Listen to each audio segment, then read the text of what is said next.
Today's show is brought to you by DraftKings Sportsbook, the top-rated sportsbooking app in all of North America. Not only are they safe, but they are secure and reliable. Ladies and gents, and you know we like to have promo codes because we like to come bearing gifts.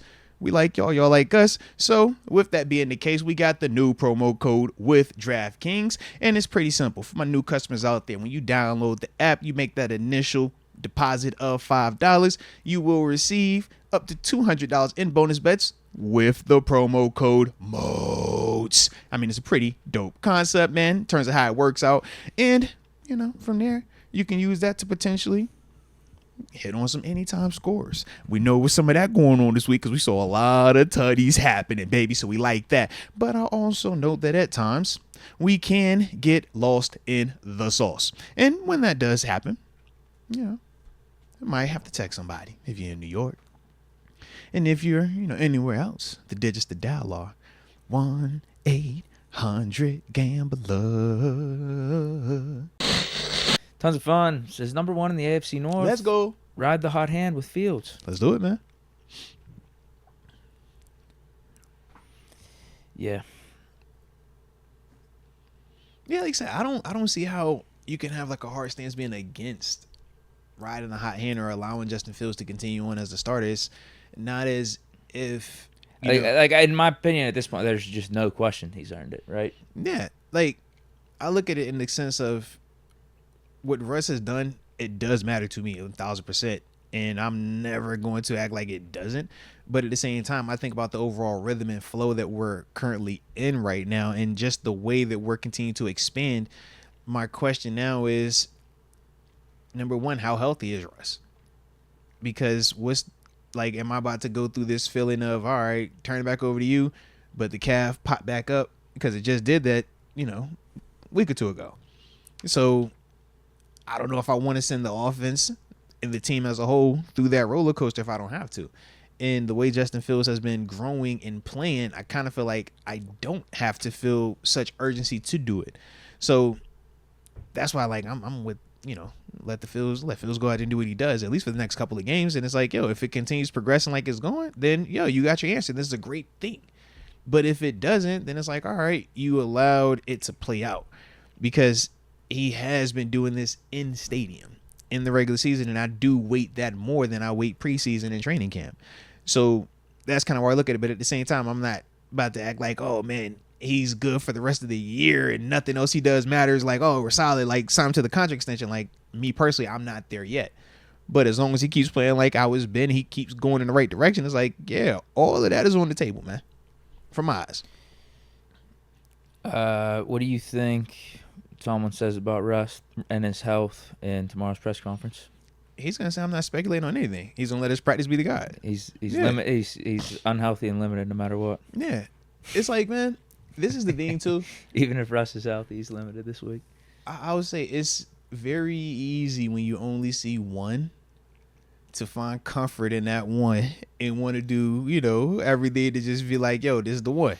No, I just don't think Tomlin. Yeah. I don't think he's gonna want to make a big statement tomorrow of like, we're changing the depth chart. Russ is healthy. We're gonna have Fields as the guy. I'm with you. I just don't think that even if he wanted to, he could right now, because how do you know Russ is healthy until you have him go through a full week of practice? The last time we went through a full week of practice, the calf popped up on Sunday. So it's like, you got to go through the full week before we can even talk about switching anything. And I think that's kind of what he alluded to last week. And I think we're going to get a similar thing from him tomorrow. Now, maybe we won't. Maybe he'll come on and be like, hey, man, I'm going with Fields this week. Like, he's the hot hand. Wiley Pip. It is what it is.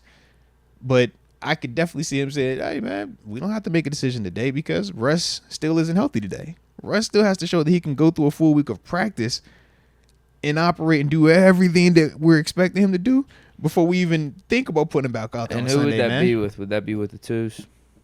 No, they're going to rotate him. Like, if you're healthy, Russ is going to get 1 reps. Now, in terms of how many 1 reps, I think that changes depending on what the overall look is. Like, if he looks like he's 100% healthy and it's like, all right, he's really about to go, they'll probably split them things down the middle. Wouldn't that be a disservice to Fields? It just depends on how you look at it, man. I don't get too caught up in disservice or not. I look at it as this is what it is. Was it a disservice to Fields week 1 having to go into the stadium, finding out, when you wake up, you the guy? Sure, but was anybody going to give him an excuse if he played bad? No. It's like, yo, you got to go out there and play. So with the reps, it's like, yeah, could you say that? Sure. But at the same time, this is a little bit of a unique situation just because of the timing of it and who it's talking about. It's not like we talking about like Kyle Allen, we talking about Russ, who Coach Tomlin had been on record up, until he changes it, has been his guy, in terms of QB1. So that's why I just think, could it be? Sure. But you could say the same thing about Russ. It's like, yo, you're also doing him a disservice because you're not giving him every single rep. But I think if you're trying to just see the overall health and you're evaluating both of them, that's kind of what you have to do. And at least from my experiences, that's what I've seen it, play out as. And as players, man, especially at this level, man, when you've had to play without any practice reps, you don't complain about getting a handful of reps. You're just like, bro, if you give me 3 reps of practice, bro, I got reps with the ones. Like, I'm going to be nice when it's game time.